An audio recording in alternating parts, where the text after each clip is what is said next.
The Middle East has been thrust into a dangerous new chapter of conflict. In the early hours of June 13, 2025, the long-simmering shadow war between Israel and Iran erupted into direct, open warfare.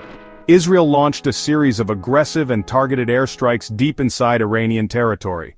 This move marked a significant escalation, taking the conflict from covert operations to a direct military confrontation between the two regional powers.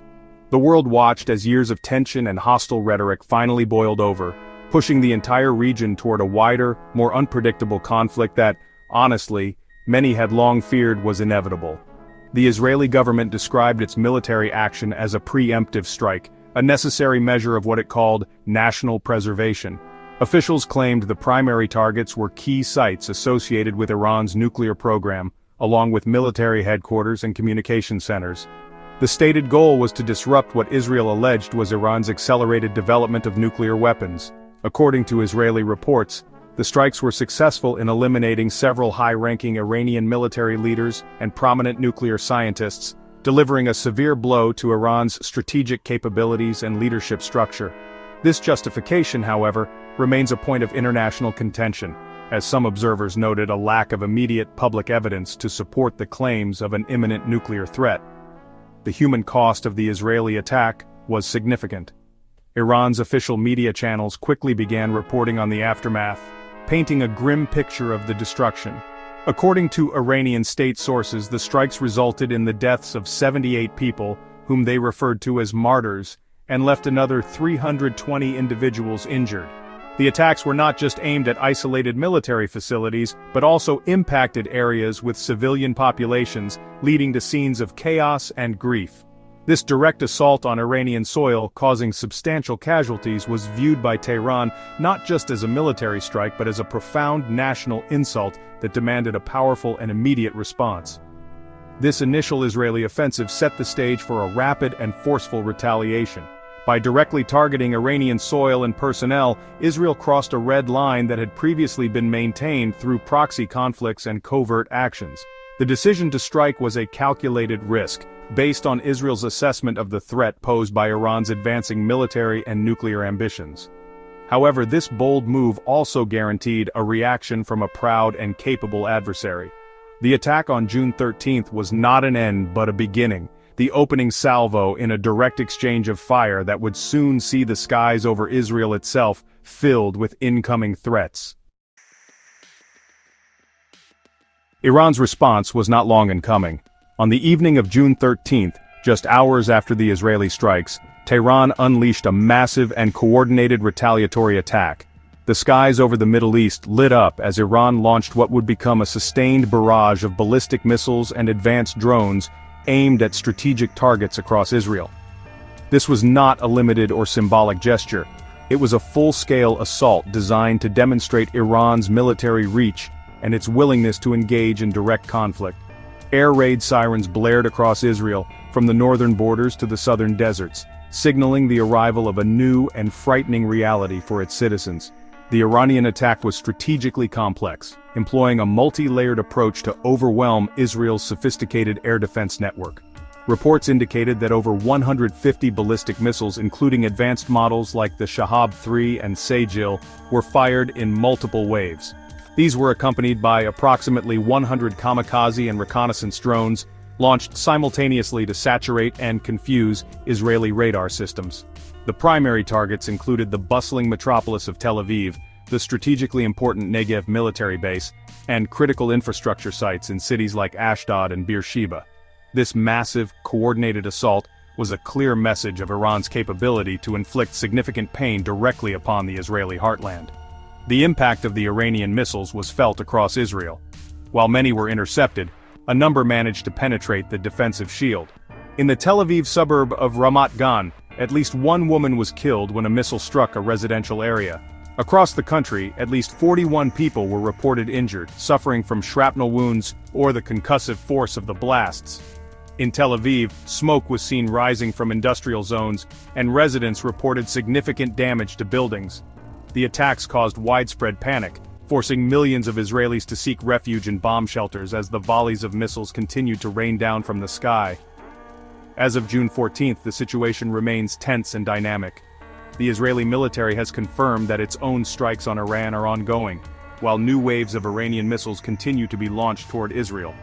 An official from the Israel Defense Forces warned the public that this conflict could last for days or even weeks, advising citizens to stay near shelters. Search and rescue teams are active in multiple locations, sifting through the rubble of damaged buildings. The direct exchange of fire has transformed the nature of the conflict, locking both nations into a cycle of attack and counterattack with no clear end in sight. As Iranian missiles and drones streaked across the sky toward Israel, the world watched a critical test of one of the most advanced air defense systems ever created. Israel deployed its multi-layered defense network, a sophisticated shield designed to protect the nation from a wide range of aerial threats. This network includes the famous Iron Dome, designed for short-range rockets, David's Sling for medium-range missiles, and the Arrow system, which targets long-range ballistic missiles high in the atmosphere. As sirens wailed, these systems activated, launching interceptors to meet the incoming threats in a dazzling and deadly display of modern warfare technology. Israel was not alone in this defensive battle. The United States, a key ally, played a crucial role in the effort. U.S. military assets stationed in the region, including naval destroyers and air bases, helped track and shoot down a number of the incoming Iranian projectiles. American officials were quick to clarify that while they assisted in Israel's defense, they were not involved in the initial offensive strike against Iran.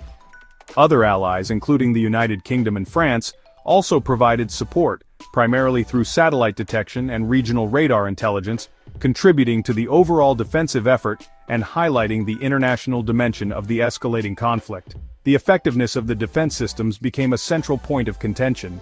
The Israeli military claimed a high success rate, stating that its network, with Allied assistance, managed to intercept between 80 and 85% of the incoming missiles and drones. This was presented as a major operational success, showcasing the resilience and capability of Israel's defensive shield against an unprecedentedly large and complex attack. For many Israelis, the sight of interceptors lighting up the night sky was a terrifying yet reassuring sign that their country's technological edge was holding firm against a determined enemy's assault. However, Iran presented a starkly different narrative. Iranian state media and military officials declared their retaliatory strike a resounding success. They claimed that dozens of their ballistic missiles had successfully bypassed the defense systems and struck their intended targets, including military command centers and vital industrial areas. To support these claims, Iran released satellite images and video footage allegedly showing significant damage at strategic locations inside Israel. While independent analysts confirmed damage in several cities, it remained unclear whether this was from direct hits or falling debris from intercepted missiles, leaving the true outcome of this high-tech battle partially shrouded in the fog of war. The direct military exchange between Israel and Iran sent shockwaves across the globe, prompting immediate reactions from world leaders and international organizations. The United Nations Security Council convened an emergency session to address the crisis, with diplomats scrambling to find a path toward de-escalation. The United States, while reaffirming its steadfast support for Israel's right to self-defense, also publicly urged for restraint and called on Iran to engage in negotiations to prevent a full-blown regional war. This dual message highlighted the delicate diplomatic balancing act Washington faced, as it sought to support its ally while preventing a wider conflagration. International responses were varied, reflecting deep geopolitical divisions. Russia and China, both holding veto power on the Security Council, issued calls for an immediate and unconditional halt to the violence from both sides. They condemned the initial Israeli strike as a provocation and urged a return to diplomacy. Meanwhile, neighboring Arab nations in the Gulf, such as Qatar and the United Arab Emirates, expressed grave concern over the escalating conflict. These states find themselves in a precarious position, caught between regional rivals and fearful that a larger war could destabilize their economies and threaten their national security.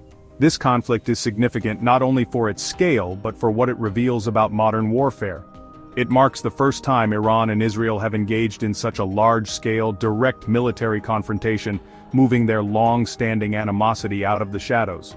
Iran's attack demonstrated a sophisticated ability to launch complex, long-range strikes designed to test even the most advanced defenses.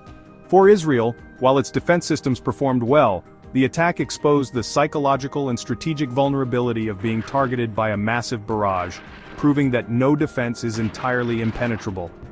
The events of June 13 and 14, 2025, have pushed the Middle East to a precipice. The immediate future is fraught with uncertainty.